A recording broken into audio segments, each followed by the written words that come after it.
real estate investment company, that's Lodestone, listed on the JSE this morning. The company's MD, that's Jason Cooper, joins us now. Congratulations, Jason. I think that's the first thing to say. And secondly, why have you decided to list and why now? Thank you very much.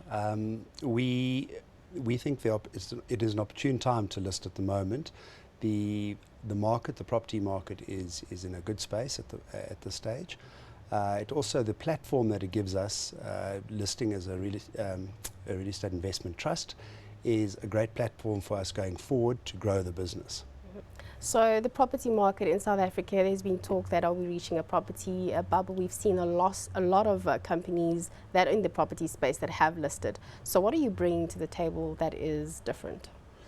I think we bring a portfolio that is based in sort of the more B grade sort of sector of the market, and we can enhance and add value to those properties, and that has always been our strength, and we've kept to that market where we can actually enhance these properties and change the income streams of these properties to have a material effect on the investment.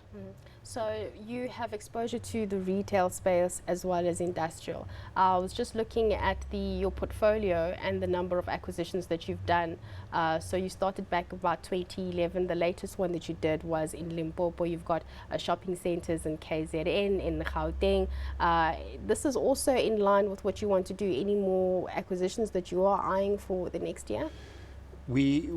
Our retail strategy will stay pretty much as it has been, so we'll look for generally outlying areas and neighbourhood shopping centres. On the industrial side, we will also concentrate mainly on Durban, Cape Town and Johannesburg. We don't really buy a lot out of those areas unless it's part of a portfolio or something like that. But otherwise it'll be buildings that we think we can enhance the income streams on. Any particular nodes or particular regions where you are seeing those hot spots, those investment opportunities that people may have not caught on yet? No, not specifically. I think in the industrial markets we try and be in areas that have got good highway networks and support to the buildings. And really on the retail side we will look at specific towns. Some are weak, some are stronger, but that's a decision we'll make when we see opportunities. It's still a brave time to come into the market. I mean, South Africa is faced with a lot of challenges, Eskom being one of them. We've got the budget today. What still gives you the sense that we can go on, you can still make this work? And maybe what are you looking ahead to in the budget? What would you like to see as business in South Africa? I think we'd like to see some clarity on where we are with electricity and those services. They affect us dramatically as property owners because our tenants are not in a position where they can properly budget what their expenses are. And that does have a material effect on all tenants and indirectly then, or directly then actually, onto the landlords as well. So that would be important.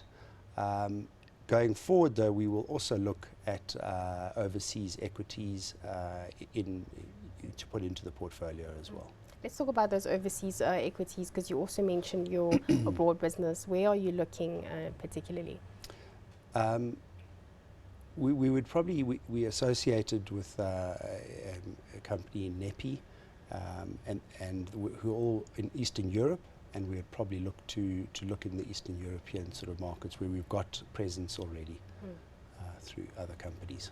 Jason, thank you so much. Europe seems to be a hot spot. What NEPI is also doing that, and is also in that particular region. That was Jason Cooper, the MD of Lodestone, who just listed on the JSE.